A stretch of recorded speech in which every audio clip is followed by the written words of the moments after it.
Bonjour à tous. Euh, eh bien, écoutez, nous sommes ravis de partager avec vous ce Friday Pitch. Alors en mode webinaire sur le sujet du recueil du feedback collaborateur en collaboration avec Bloom at Work, qui est une solution que nous utilisons chez Twelve. Alors moi, je suis Christophe Amouroux, le président fondateur de Twelve Consulting, cabinet de conseil spécialisé dans l'expérience client et collaborateur pour les secteurs de la banque, de l'assurance et de la santé. Donc nous, notre job au quotidien, c'est d'aider nos clients à utiliser au mieux la technologie, donc le digital au sens large, pour délivrer à leurs clients et à leurs collaborateurs la meilleure expérience possible. Donc nous, on va dire que notre différence par rapport à d'autres cabinets, c'est qu'on est à la fois, je dirais, penseur et faiseur. Penseur en ce sens que nous aidons nos clients à avoir de bonnes idées en matière d'expérience client et à cadrer ces bonnes idées.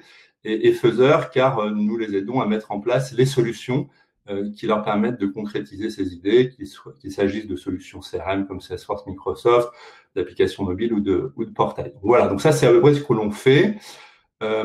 Maintenant, si j'ai décidé de créer Twelve il y a 5 ans avec 11 autres Twelvers, d'où le nom Twelve, c'est que nous avions aussi envie de créer un cabinet différent qui repose principalement sur deux piliers. Le collectif, parce qu'on part du principe et on en est absolument convaincu qu'on est plus intelligent à plusieurs que chacun dans son coin. Et le deuxième pilier, c'est l'entrepreneuriat. Partons du principe qu'on veut que Twelve soit un environnement où les gens puissent avoir des idées et puissent concrétiser ces idées. Donc voilà en deux mots pour vous parler de Twelve. Donc pour ces Friday Pitch et pour ceux qui participent pour la première fois, donc le principe, comme son nom l'indique, c'est une intervention un vendredi par mois qui s'adresse en fait alors à la fois à nos équipes, les Twelvers, mais aussi nos clients, partenaires, étudiants, journalistes, enfin tout notre écosystème. Donc ça a lieu chez nous en général. Et l'idée donc c'est qu'on sélectionne en fait une start-up sur la base à partir de 3 critères. Le premier, c'est qu'elle soit issue de la French Tech. Voilà. On considère qu'on a pas mal de bonnes idées d'entreprises très innovantes en France, donc on en a fait un critère. Le deuxième, c'est qu'on considère que le service délivré apporte réellement une expérience client ou collaborateur, c'est notre cœur de métier, donc c'est normal. Et puis le troisième critère, ce service, cette solution puisse apporter en fait des usages dans une de nos 3 industries, banque, assurance, santé. Donc voilà un peu pour vous introduire le principe de ces Friday Pitch. Donc maintenant, si je passe à l'agenda, voilà, normalement vous devriez voir l'écran. Donc l'idée, c'est qu'on passe à peu près 40 minutes ensemble et après, bien évidemment, qu'on puisse répondre à vos questions. Donc, je vais tout d'abord passer la parole à Charles de Fréminville, le patron fondateur de Bloom at Work. Après quoi, c'est Amélie Landry, mon associé, en fait, qui vous expliquera quel usage on fait de Bloom chez Twelve. Et puis, je reprendrai la main pour terminer, pour vous expliquer comment aussi nous utilisons Bloom pour nos clients dans le cadre de leur projet de transformation. Et puis, comme je le disais, des questions. Donc, pour les questions, en fait, vous avez en fait à droite de votre écran plusieurs onglets. Donc, un onglet questions. Voilà, il suffit en fait de poser vos questions. Et Maxime Tussio, que vous ne voyez pas là, mais qui nous aide à gérer cette présentation, en fait, prendra les questions à la fin de cette présentation. Voilà. Charles, je te laisse la main. Merci Christophe, et puis enchanté d'être là de bon matin pour vous parler un petit peu de Bloom at Work. On va aller relativement rapidement, on va essayer de rendre ça assez vivant. Je vais vous montrer un petit peu l'outil, puis je vais commencer aussi par vous dire pourquoi est-ce qu'on a créé Bloom at Work. Je pense que c'est important de dire quelle était l'origine avant de vous dire ce qu'on fait et comment on le fait. Bloom at Work, en fait, c'est né de 2 expériences. D'abord, une expérience d'un collaborateur, et donc ce collaborateur, c'est moi. Donc moi, je faisais du conseil aussi, un peu comme chez Twelve, on peut le faire. J'étais consultant. Et la vie de consultant, c'est souvent très intense, avec du boulot parfois à fond. Et en fait, dans le cabinet dans lequel j'étais, on avait des enquêtes collaborateurs, donc des petits sondages qu'on recevait pour savoir en fait comment se passait la mission. Est-ce que le client était content, est-ce que nous on était contents, comment se passaient les clips vie pro, vie perso. Et donc c'était il y a maintenant 8 ans, un truc comme ça, donc c'était assez super novateur à l'époque. Et donc, nous, on disait, en fait, tout va très bien. Alors, on terminait à minuit, mais on disait, oui, tout va très bien, Madame Marquise, tout va très bien. Jusqu'au jour où on était sur une mission où là, c'était vraiment particulièrement intense et toute l'équipe était vraiment HS. Et donc là, pour la première fois, on a dit, en fait, ça va pas. Et les résultats étaient partagés avec toute la chaîne hiérarchique. Et donc, le surlendemain, il y a le patron du bureau de Paris qui arrive et qui me dit, bon, les gars, apparemment, ça va pas, parlons-en. Une discussion super riche pour voir comment est-ce qu'on pouvait à la fois maintenir les objectifs clients, mais aussi faire en sorte que ça aille mieux pour nous. Et donc, cette discussion était super, super intéressante. Elle nous a permis de terminer de manière relativement, on va dire, sereine ce projet-là. Donc, je me suis dit, en fait, cette idée de mesurer régulièrement le bien-être des collaborateurs, ça permet de détecter des situations quand ça dérape un petit peu et c'est vraiment du win-win.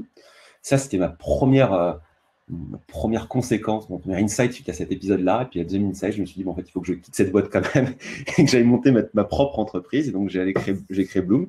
Et j'ai rencontré des entrepreneuses extraordinaires qui étaient exemplaires sur la culture d'entreprise. Et donc ça, c'est l'entreprise My Little Paris, que vous connaissez sans doute, ou peut-être, qui est donc un média parisien, mais qui est aussi une agence, qui a un incubateur en interne, qui ont plein de choses.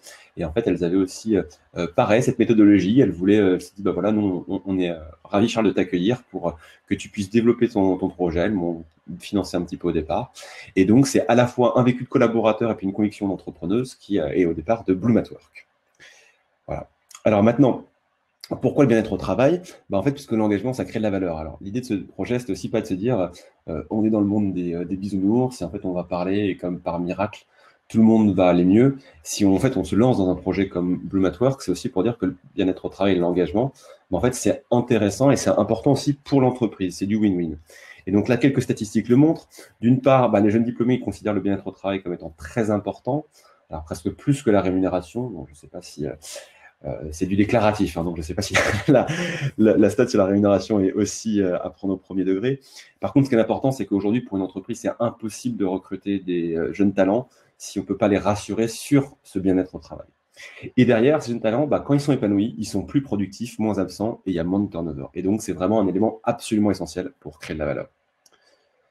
Alors, nous, dans ce projet, on s'est lancé avec des convictions.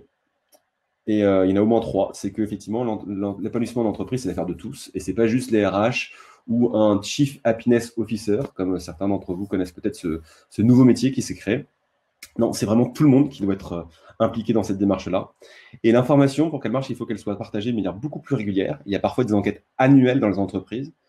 Notre conviction chez Bloom, c'est que ce n'est pas du tout assez, qu'aujourd'hui, le monde va encore plus vite. Et donc, il faut être beaucoup plus réactif pour incarner cette transparence et libérer la parole. Et puis la dernière conviction, c'est que c'est bien beau d'avoir un super thermomètre, de dire aux gens comment ça va, mais si c'est pour dire, ça va très bien, ça va pas du tout, et puis dire, ok, super, ciao, ça ne marche pas non plus. Il faut effectivement mettre en place des actions concrètes derrière. Et ça, c'est un point qui est absolument essentiel. Donc, voilà nos convictions. Et alors, concrètement, qu'est-ce qu'on fait? Derrière, en fait, on s'est dit, il y a 3 trucs qu'on propose. C'est mesurer, analyser et améliorer cette expérience collaborateur. Alors, d'abord, mesurer. Comment c'est? C'est des quiz courts et fréquents que l'on envoie par email avec des questions qui peuvent être personnalisées. Et donc, on envoie, alors quand je dis court, c'est 2 minutes, vraiment montre en main, et je vais vous montrer un exemple tout à l'heure.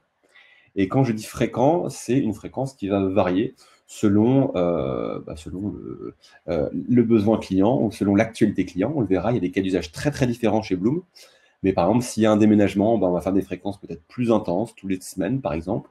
Et puis, si c'est des projets de plus long terme, on peut faire des fréquences tous les mois.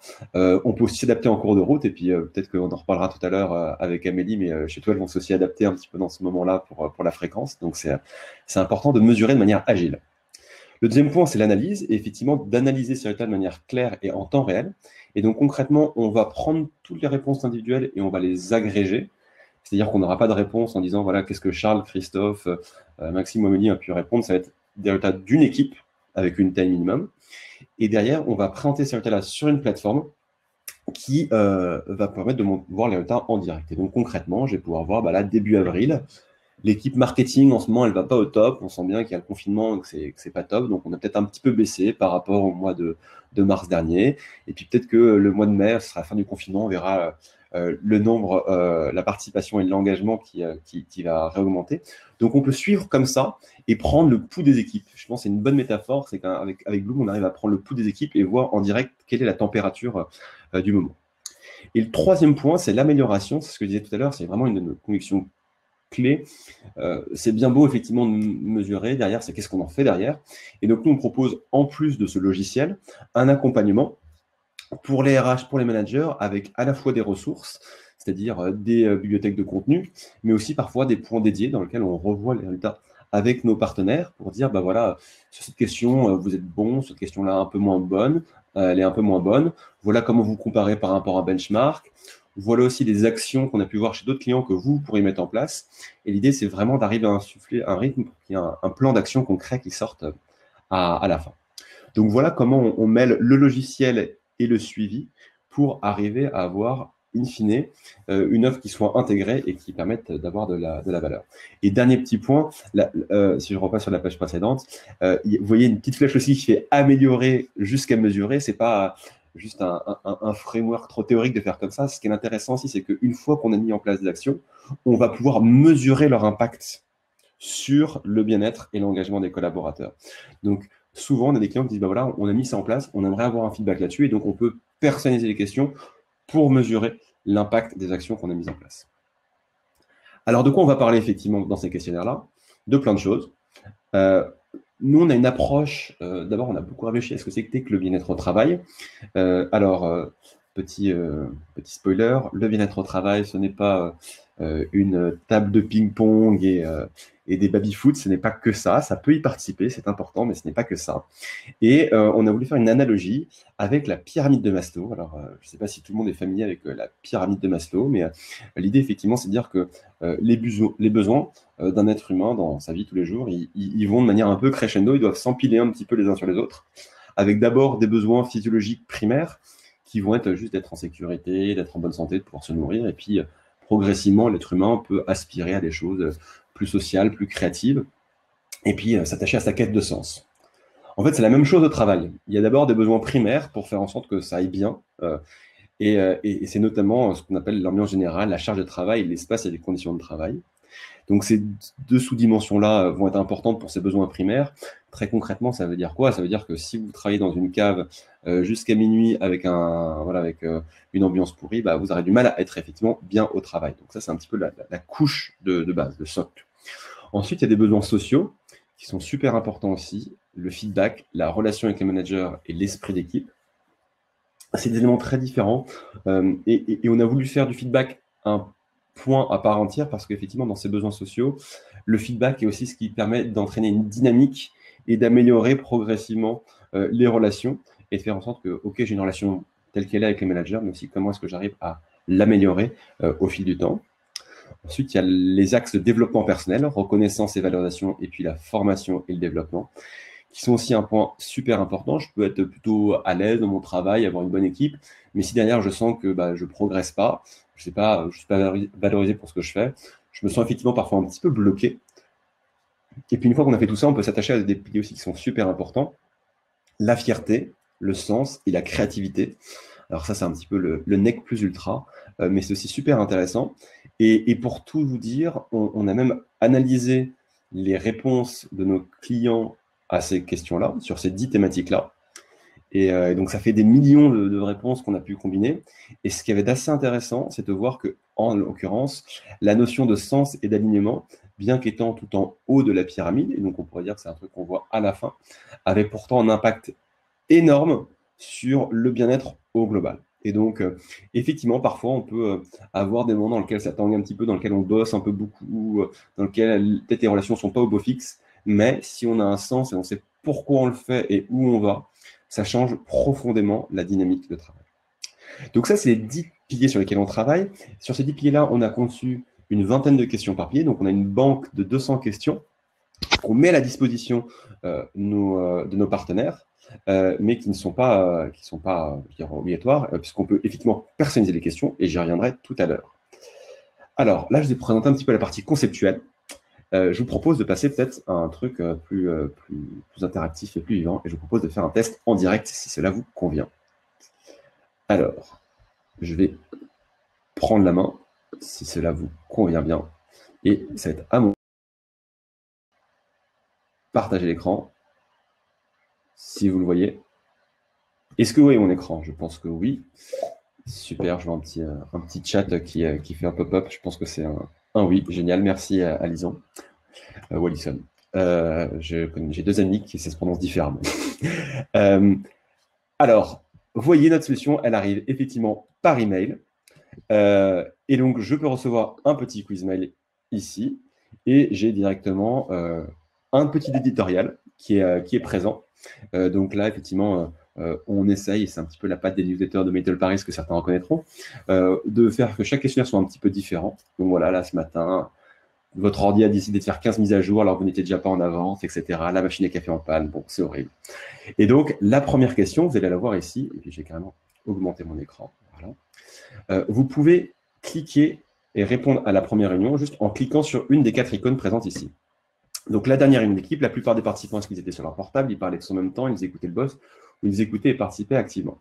Et là, il va me suffire de cliquer sur une des petites icônes et je vais pouvoir répondre à la question en direct. Et ça va me basculer vers une page web automatique. Donc là, je clique sur écouter, participer activement, et toc, ça charge un petit peu, et je vais être rebasculé vers une page web associée. Donc là, une deuxième question, cette fois-ci plus prosaïque, sur l'équipement de travail dans l'entreprise. Est-ce qu'on est à l'âge de pierre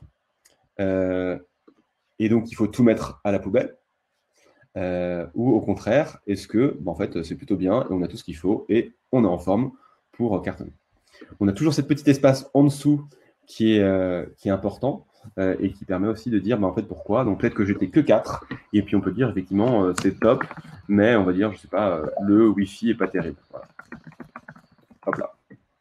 Donc je peux toujours commenter mes questions, ce qui les rend encore plus riches. Proposer des innovantes, est-ce que c'est risqué, toléré, accepté ou encouragé? Donc là, je peux cliquer sur encourager et je peux continuer. Vous venez de tenter un truc nouveau, mais ça a raté. Est-ce que je vais passer un sale quart d'heure ou au contraire, est-ce que mon manager va m'aider à en tirer les leçons? Moi, j'aime bien cette question parce que souvent, on travaille avec des entreprises et parfois, il y a un service de comptabilité et à la compta, ils disent, mais attendez, nous, on demande surtout de rien de tester de nouveau. Il faut au contraire suivre scrupuleusement les processus, pas d'innovation. Et donc, ces gens-là, je souhaite passer cette question. C'est tout à fait possible. On peut passer des questions si on pense que ce n'est pas adapté. Si par exemple, on a une question sur son manager et que son manager, il est en congé paternité, maternité depuis des mois, en fait, on peut aussi passer la question. C'est tout à fait possible. Bon, une question que les gens passent plus rarement, c'est la question sur la charge de travail. Vu tout le travail à faire, vous direz que votre équipe est en sous-effectif, on est tout le temps sous l'eau, ou au contraire, on est assez staffé, aucun souci. Bon, là, inutile de vous dire qu'en général, les réponses sont plutôt côté gauche et que par rapport à d'autres questions, les gens sont toujours un peu critiques par rapport à ça. Ça traduit notre volonté chez Bloom aussi d'aborder des sujets qui peuvent piquer. Et puis, c'est aussi des questions que nous, on va pondérer par rapport à un benchmark. Certes, cette question-là, peut-être qu'on aura un 2 sur 5, mais en fait, si la plupart des entreprises du secteur sont près de 1, en fait, c'est plutôt pas mal. Et donc, on arrive aussi à lisser ces biais-là avec notre expérience. On a également des questions ouvertes qui sont super importantes et intéressantes. Donc là, quels sont les sujets difficiles à aborder au sein de votre équipe? On propose aussi aux gens de proposer des idées. Quelle est votre idée pour améliorer, par exemple, l'ambiance dans le cadre d'un confinement? Donc, on propose aussi des questions ouvertes. Et donc, ces questions-là, elles vont changer à chaque fois. Elles sont personnalisables et on peut les envoyer à la fréquence que l'on souhaite. Par contre, il y a une question qu'on aime bien et qui est importante et qui revient à chaque fois. C'est celle qui va nous faire un peu la météo des équipes. Comment est-ce que vous vous sentez au travail cette semaine? Est-ce que je suis vraiment pas top ou est-ce que je suis parfaitement bien? Cette question-là, on aime bien la garder dans le même wording et récurrente à chaque questionnaire parce que c'est elle qui va nous permettre de voir comment est-ce que ça va en mars par rapport à avril, par rapport à mai. Et donc, on pourra suivre l'évolution au fil du temps sur une même question et voir comment évolue le moral global des collaborateurs. Donc voilà, donc là, je vous ai présenté ce questionnaire-là. Vous avez vu, j'ai beaucoup parlé et ça m'a pris 3 minutes. Donc en vrai, ça prend 2 minutes. Moi-même, je les réponds en général plutôt en 90 secondes, voilà, maximum. Derrière, on a 2 petites options complémentaires qui sont d'une part le Bloom. Qu'est-ce que c'est le Bloom? C'est une fonctionnalité de reconnaissance entre pairs. C'est le fait de faire un clin d'œil, de dire merci à un collègue. Et donc là, très concrètement, je peux envoyer un petit mail à Charles, par exemple, pour dire, voilà, je t'envoie un petit gif animé, un petit gif sympa. Est-ce que je t'envoie un merci? Est-ce que je t'envoie un t'es trop fort? Est-ce qu'on peut... Bon, allez. J'ai peut-être un peu besoin d'encouragement. Là, je suis comme dans un webinaire devant plusieurs dizaines de personnes. Peut-être on va me dire t'es au top, voilà. Et donc, je m'envoie ce petit tips-là, ce petit bloom-là, excusez-moi. Ce bloom est un bloom qui est unique par questionnaire. Et donc, je ne peux répondre qu'à une seule question. Enfin, je ne peux envoyer qu'un seul bloom par questionnaire. Donc voilà. Et une fois que j'ai répondu à envoyer ce petit bloom-là, j'ai un autre élément qui est le tips, qui est un truc et astuce qu'on propose à tous les répondants pour qu'ils puissent aussi être acteurs du bien-être au travail. Vous vous souvenez, c'était une de nos convictions de dire que tout le monde est acteur. Et donc, dans ce petit contenu qui est très facile, très léger, je vais passer rapidement dessus. Le but, c'est peut-être pas de vous montrer exactement, c'est plus de vous faire saisir l'esprit de ces tips-là. C'est un petit contenu de coaching. Là, cette fois-ci, c'est sur l'écoute, pour dire que l'écoute, ce n'est pas que des mots, c'est aussi des attitudes, des émotions. Et que pour capter tous ces éléments-là et donc bien écouter, il faut utiliser ses oreilles, bien sûr, mais aussi ses yeux, sa bouche et même son cœur. Et ça permet de faire une écoute empathique. Et bien voilà, ces petits tips-là qui peuvent changer le quotidien, qui peuvent être sur l'écoute, mais aussi sur comment gérer son stress, comment avoir des discussions plus sympas avec ses collègues, et bien on les met aussi à disposition à la fin du questionnaire. Et puis je peux télécharger ces tips-là, bien évidemment. En plus de ces éléments-là, donc là c'est la partie mesurée, je vais brièvement vous présenter, mais juste en deux secondes pour que vous voyez ce à quoi ça ressemble, la partie des résultats, parce que c'est important aussi. Et derrière, en fait, il y a effectivement une interface qui permet de voir les résultats. Et donc là, on est sur un espace personnel, sur une entreprise démo. Je peux avoir les résultats qui vont être affichés par équipe. Et donc là, j'ai par exemple choisi l'équipe RH Global. Et puis, je peux voir typiquement la note d'épanouissement. C'est cette fameuse dernière question qui revient à chaque fois. Comment est-ce qu'elle évolue? Là, on voit qu'il y a eu un petit creux et que ça va remonter ensuite. Et puis, la participation. Et puis en dessous, je peux voir effectivement le détail de chacune des questions. Et donc, très concrètement, voilà, j'ai des questions en vert, des questions en jaune. La question sur laquelle je suis le moins bonne, c'est celle-ci. Et quand je clique dessus, je peux voir la dispersion des résultats, mais je ne vois pas qui a répondu quoi. Et si je clique sur commentaires, je peux voir tous les commentaires qui sont associés. Petite fonctionnalité, j'en fais la pub, allons-y, puisqu'on l'a sorti il y a 10 jours. On peut aussi rebondir en tant que manager sur les commentaires en disant bonne idée, merci d'avoir partagé ça, et que c'est en cours. Et puis, je peux avoir les réponses à cette question selon les différentes équipes. Et donc, en fait, on va donner des droits d'accès différents. Si je suis RH, je vais pouvoir avoir accès aux réponses de toutes les équipes. Si je suis manager, je n'aurai accès aux réponses de mon équipe. Voilà en quelques mots pour aller très brièvement sur cet espace-là. Et si je reviens à ce moment-là sur la présentation initiale, et je vais peut-être redonner la main voilà, à Maxime. Hop là, sur cette page-là, je ne sais plus si je partage mon écran d'ailleurs ou pas, ou si je le garde. Il y avait deux pages avec lesquelles je souhaitais terminer éventuellement cette présentation-là. C'est le fait qu'on a beaucoup parlé de bien-être au travail. Et effectivement, ce n'est pas le seul cas d'usage pour Bloom. En fait, chez Bloom, on peut poser des questions sur tous les sujets. Et de plus en plus, on travaille avec des entreprises, dont vous voyez certains logos ici, mais aussi sur des transformations. Une transformation culturelle, un changement d'organisation. Par exemple, chez L'Oréal, ils sont passés dans une entité donnée d'une organisation verticale et un peu silotée à une organisation transverse par projet. Et ils ont effectivement, effectivement utilisé la solution Bloom pour suivre cette transformation-là. Un autre élément, l'indéménagement, une entreprise qui va partager effectivement ces problématiques concrètes et opérationnelles d'un emménagement, c'est aussi super intéressant. Et puis éventuellement une fusion, on a effectivement des clients qui intègrent, qui rejoignent un groupe. Et donc dans ces contextes, quand ça bouge, c'est super important de pouvoir avoir cette suivi. Et plus ça bouge, plus il me semble essentiel de prendre le pouls des équipes au quotidien. Peut-être pour terminer, et j'espère que tout le monde voit bien l'écran à date. Un petit point d'actualité, c'est effectivement la crise qu'on connaît tous en ce moment. Je disais tout à l'heure effectivement que Bloom permettait de mettre à jour les questions et donc des proactifs sur la modification des questions. Eh bien, c'est ce qu'on a fait. Et donc, en fait, on a créé un diagnostic spécifique pour écouter et rassurer les équipes. Et donc, concrètement, c'est une page qui nous permet un questionnaire qui nous permet d'écouter les besoins des collaborateurs, d'entendre les craintes. Et en fait, on envoie un questionnaire spécifique de 10 questions avec 4 thématiques qui sont abordées. Donc, la communication de crise, l'impact personnel, le ressenti individuel et l'adaptation au télétravail généralisé. Et on envoie les résultats en temps réel aux utilisateurs. C'est une offre qu'on a proposée, bien sûr, pour les clients internes Bloom, mais qu'on a aussi offert à toutes les entreprises. Et on a une centaine d'entreprises qui sont revenus vers nous et qui ont joué le jeu et qui ont voulu écouter leurs collaborateurs dans le cadre de contexte de confinement. Donc, c'était quand même un super, message. Les entreprises étaient effectivement à l'écoute. Et donc, on propose aussi de s'adapter dans ces temps plus ou moins, allez, on va dire rock'n'roll, avec une activité intense. Voilà. Merci Charles. Vous m'entendez bien?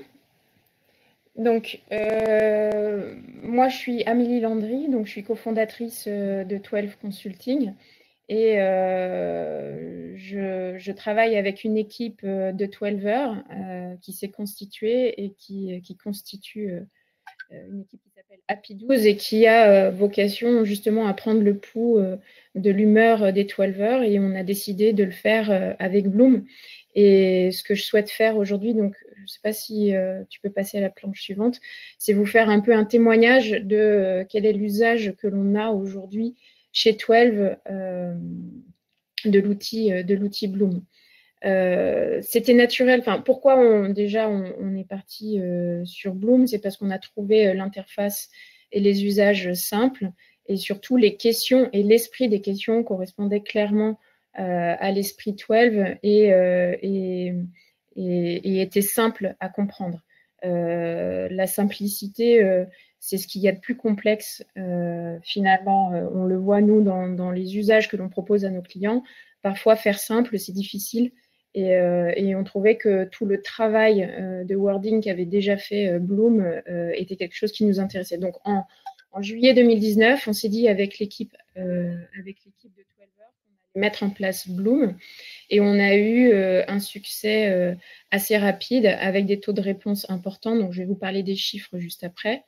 Donc, ce qu'on a fait, c'est qu'on a suivi les conseils de Bloom en mettant en place un questionnaire toutes les 2 semaines pour ne pas être trop envahissant vis-à-vis des 12 heures. Et on pose pas plus que 7 questions sur les 10 piliers que Charles a déjà présentés préalablement. On a la capacité, parce que c'est important pour notre pilotage, de pouvoir scinder les équipes dans plusieurs équipes. Et on a fait différents types d'équipes. En tout cas, on a fait ce choix-là chez 12 de faire des équipes par ancienneté, donc les 12 heures qui ont moins de 12 mois, entre 12 et 24 mois et plus de 24 mois, parce que je pense qu'ils peuvent peut-être vivre des expériences différentes. C'est important de le voir. Par grade aussi. Donc, chez nous, nous avons des consultants, des seniors, des managers, des directeurs et des associés. Et on a voulu distinguer les résultats selon les grades. Et enfin, on travaille tous dans des équipes projets. Donc, c'était important de prendre le pouls des équipes projets. On a fait attention à l'anonymat, puisque bien entendu, les réponses sont anonymes.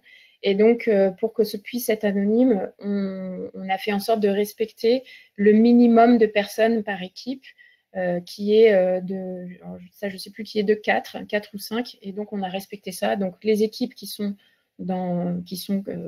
on peut avoir des missions, on n'a qu'une seule personne. On les a toutes englobées dans une équipe projet qui s'appelle Solo. Voilà. L'équipe de 12 heures en charge de cette partie-là, on fait une analyse des résultats sur le même outil que Charles vous a présenté, qui est vraiment simple et ça nous permet d'avoir une analyse rapide sans trop se perdre dans un volume important de chiffres. Ils sont bien présentés et assez bien et assez faciles à consommer. Et on a une analyse au global et par équipe pour essayer de déceler éventuellement des sujets sur certaines équipes qui ont peut-être une mise en prod un peu difficile ou autre chose. Et on a pris l'engagement vis-à-vis des 12 heures de leur faire une restitution trimestrielle pendant notre rendez-vous où on a l'ensemble des 12 heures qui y participent, qui s'appelle le stand-up. Et on a aussi une restitution auprès de nos managers pour qu'eux puissent piloter leur équipe et piloter l'humeur de leur équipe.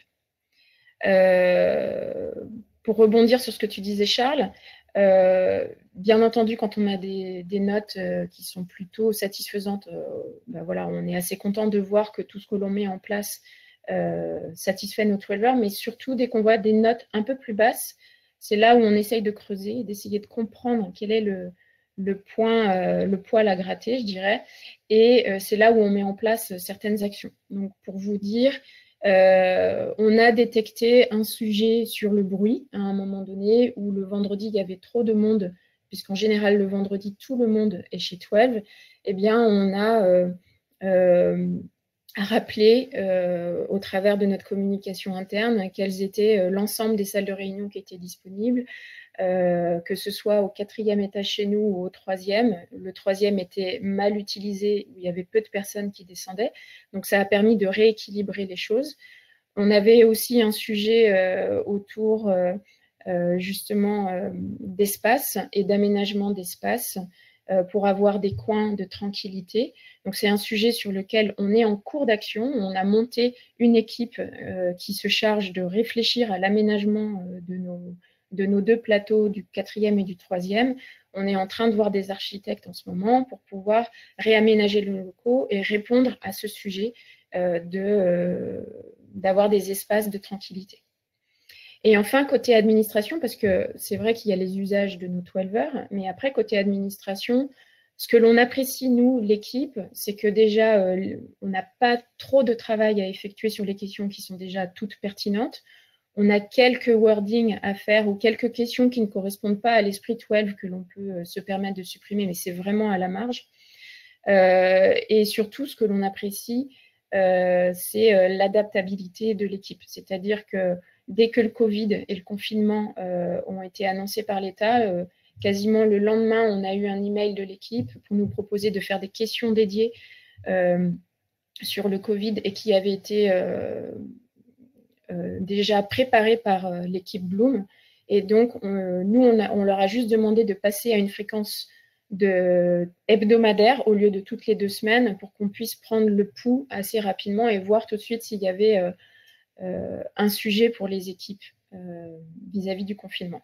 Donc ça, voilà quel est l'usage que l'on a aujourd'hui de Bloom. Les chiffres que l'on a aujourd'hui en termes de taux de participation sont vraiment bons, puisqu'on est en moyenne depuis juillet à 83%. J'ai pas refait la moyenne sur le premier trimestre. En termes d'épanouissement, on est en moyenne à 8 sur 10, qui est une très bonne note par rapport au benchmark. Donc, nous, les points positifs, c'est surtout qu'on a une très bonne adoption de nos 12ers. On a peu besoin de les relancer pour qu'ils aillent sur l'email. La simplicité de l'usage, je pense, participe à cette envie des 12ers d'y répondre. Et le deuxième sujet, c'est qu'ils sont tous pressés de pouvoir donner un Bloom aux autres 12ers et ça participe à la motivation. J'ai quelques soucis d'écran et je ne vois pas la fin de ce que j'ai mis. Mais, ce qui est intéressant, c'est les tips. Et là, par exemple, cette semaine, on a reçu les tips sur comment bien télétravailler. C'est toujours quelque chose qui est intéressant. Et cette gestion simplifiée des questionnaires. Je vais vous montrer juste 2 planches qui illustrent nos résultats. Donc, on reçoit une fois par trimestre les résultats de l'équipe Bloom. Là, c'est un extrait des résultats qu'on a reçus à fin janvier.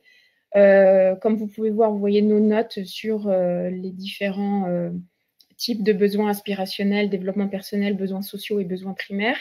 On a détecté qu'on avait un sujet côté besoins primaires et c'est ce que je venais de vous dire. Je ne vais pas réitérer sur les exemples autour de l'aménagement des locaux.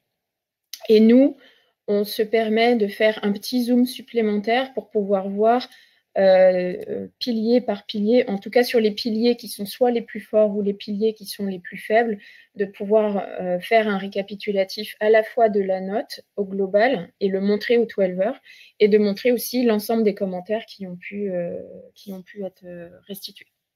Donc voilà ce que l'on fait avec Bloom.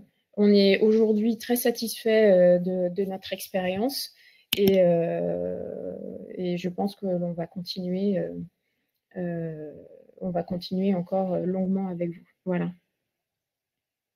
Je laisse la parole à Christophe. Voilà, merci Amélie. Donc en fait, en utilisant Bloom, hein, puisque ça fait un peu plus de 6 mois qu'on l'utilise en interne, en fait, on s'est dit, bah tiens, finalement, aller prendre le pouls de nos équipes pour être en mesure de voir ce qui va bien, ce qui va pas bien et être en mesure d'agir.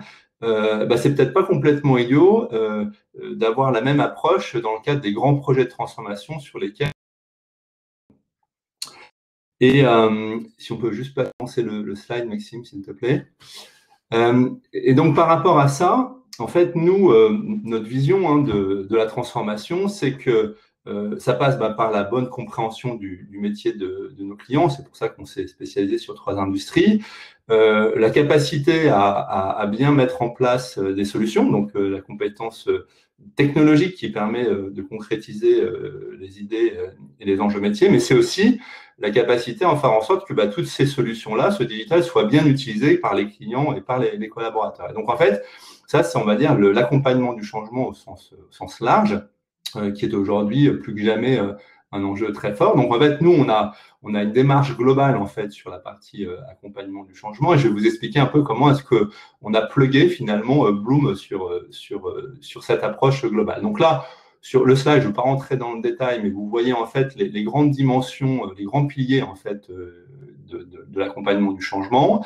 Donc bien évidemment, le premier, c'est de penser usage, hein, c'est-à-dire que non, une solution, on a tendance à les mettre en place dans une vision très fonctionnelle des choses, mais la réalité, c'est qu'en fait, il faut qu'elle se rapproche le plus possible des gestes métiers, donc des usages. Donc ça, c'est un élément important.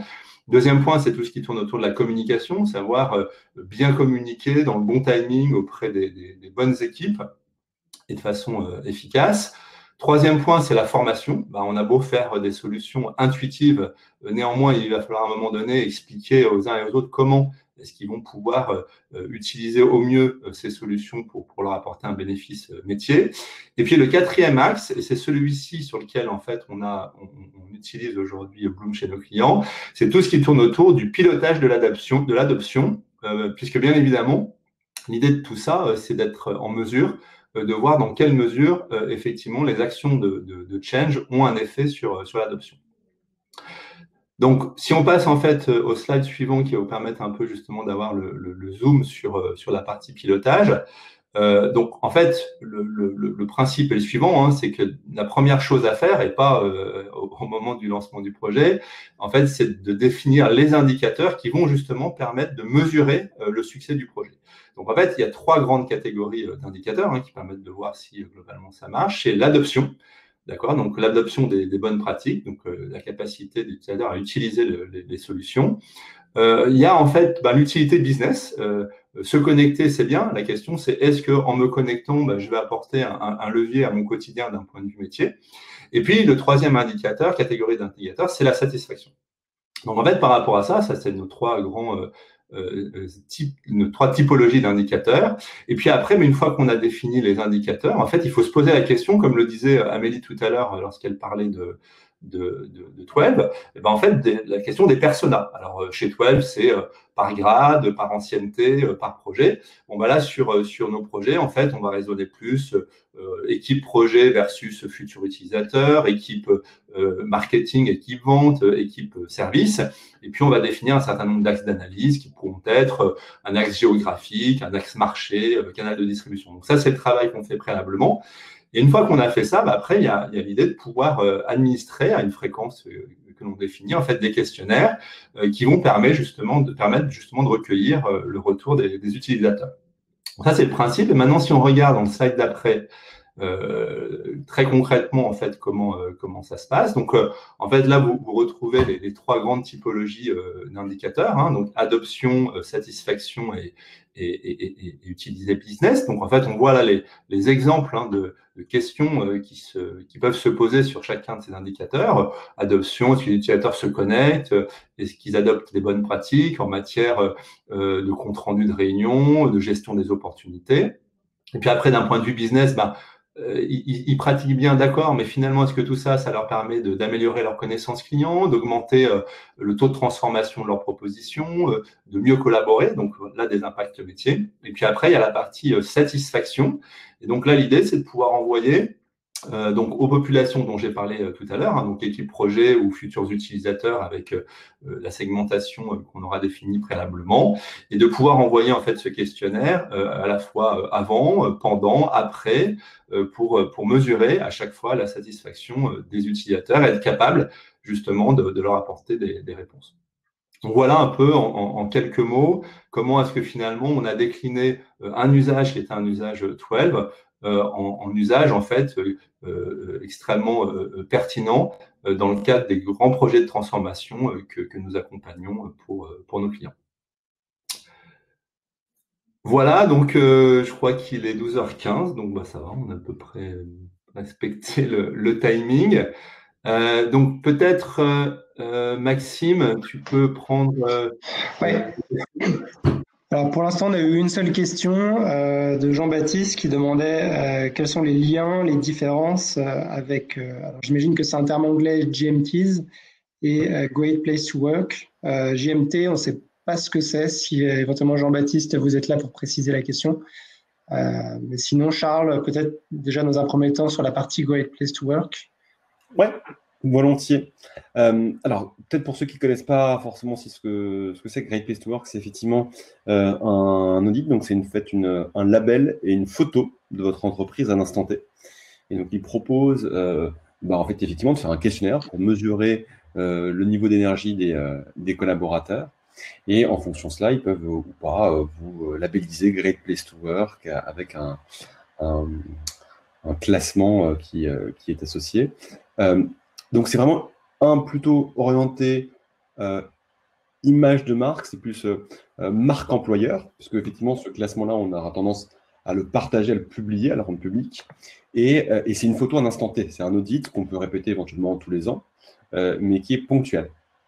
Bloom at Work, c'est pas marque employeur, c'est plutôt expérience collaborateur. Donc, c'est plutôt en interne. On n'a pas vocation à partager les résultats et à dire, ben voilà, telle boîte a été super forte et telle boîte telle autre, et puis faire un 4x3 dans le métro pour expliquer cela. Non, c'est vraiment en interne pour se concentrer sur les collaborateurs au sein de l'entreprise.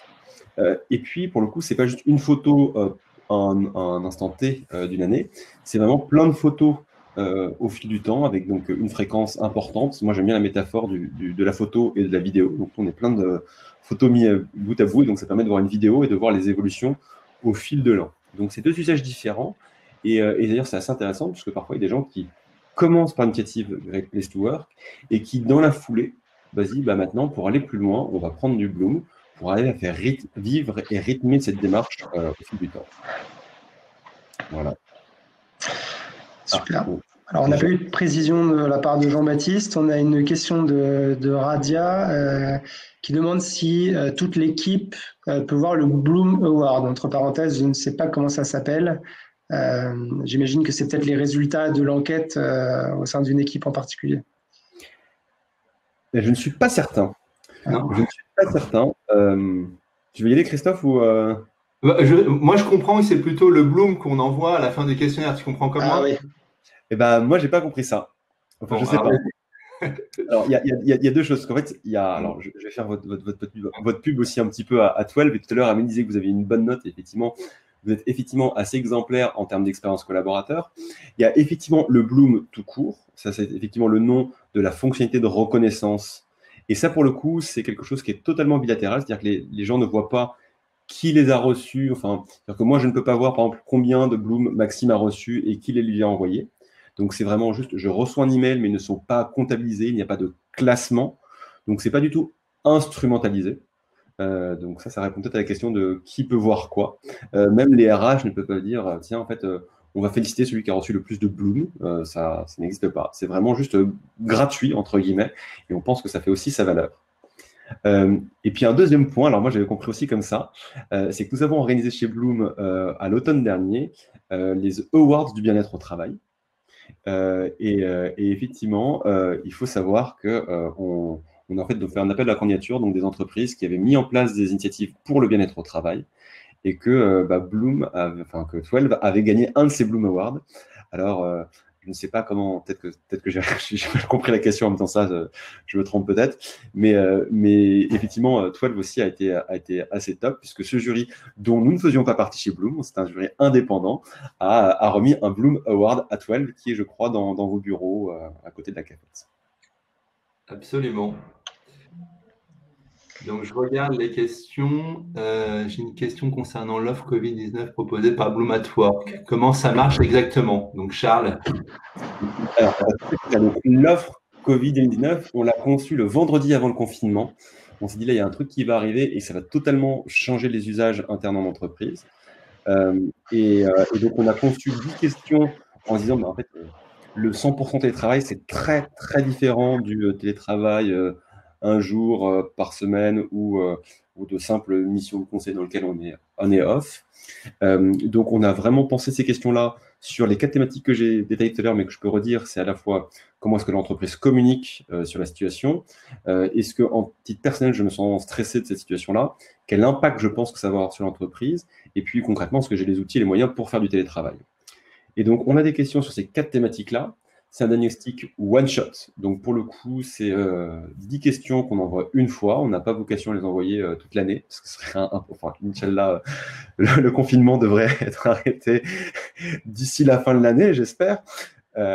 Et voilà. Et donc, on offre l'accès aux résultats en direct à l'entreprise.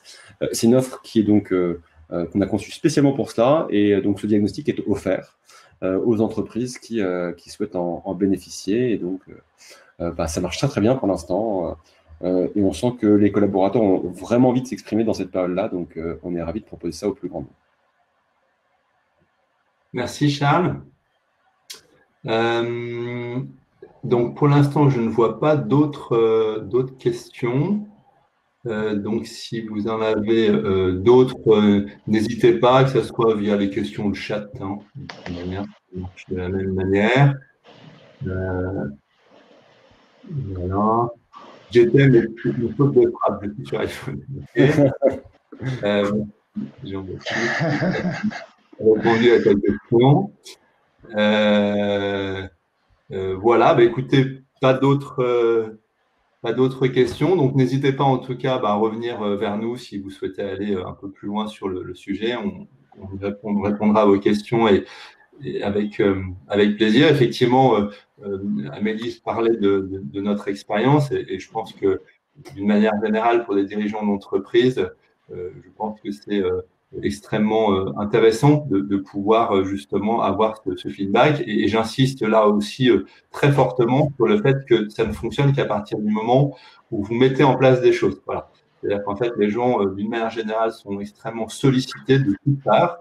On n'arrête pas de nous poser des questions toute la journée, que ce soit nos entreprises en tant que fournisseurs, etc. Donc après, il y a un moment donné, on veut bien y répondre, mais à partir du moment où ça sert à quelque chose. Donc, vraiment, j'insiste là-dessus en termes je pense, de bonnes pratiques, sur le fait qu'il est important, en fait, assez régulièrement, de dire, voilà ce qu'on va faire par rapport à ça, parce que sinon, votre participation chute, je pense, terriblement. Alors, je vois une nouvelle question, une dernière question sur l'offre Covid. A-t-on accès aux autres fonctionnalités de l'outil, Charles?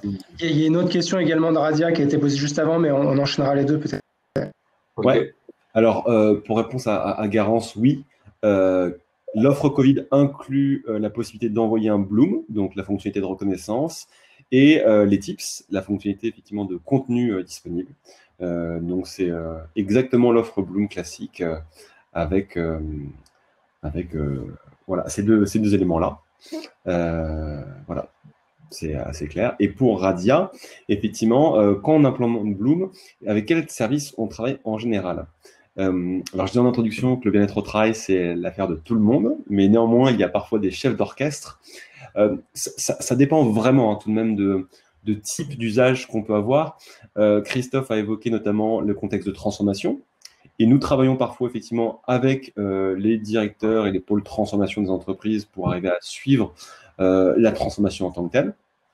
Quand on est sur du bien-être classique, effectivement, c'est plutôt les services RH, talent, CHO qui vont être les chefs d'orchestre du projet. On a forcément besoin à un moment donné de faire un petit passage par l'IT pour être sûr que tout se passe bien et que les mails arrivent bien à bonne destination. Et le COMEX, je rebondis à nouveau sur ce qu'avait dit Christophe. Effectivement, si ça se passe si bien chez Twelve, c'est que je pense qu'il y a aussi une volonté d'écouter vraiment et de faire bouger les choses de la part des associés et de la direction. Et dans ce cadre-là, quand on lance Bloom, effectivement, c'est aussi le COMEX est bien évidemment informé et ne doit pas juste dire passivement oui, mais doit effectivement adhérer aux valeurs de transparence, de dialogue et d'écoute de Bloom. Et donc, on va effectivement leur présenter l'outil, s'assurer qu'ils sont effectivement bien à l'aise sur le sujet. Et donc, on travaille avec tous ces services-là conjointement. Peut-être dernier point, on travaille aussi parfois avec des managers. Parfois, sans parler même de COMEX, on a juste un manager qui a une équipe de quelques dizaines ou plus parfois de personnes et qui dit voilà, moi pour mes équipes je souhaite avoir Bloom parce que je pense qu'avoir cette boussole au quotidien c'est important pour m'aider dans mon management. Et donc auquel cas on passe même pas par les RH ni par le COMEX, c'est juste sur une petite entité qu'on se lance pour faire du Bloom. Ok, merci Charles, je pense que c'est clair.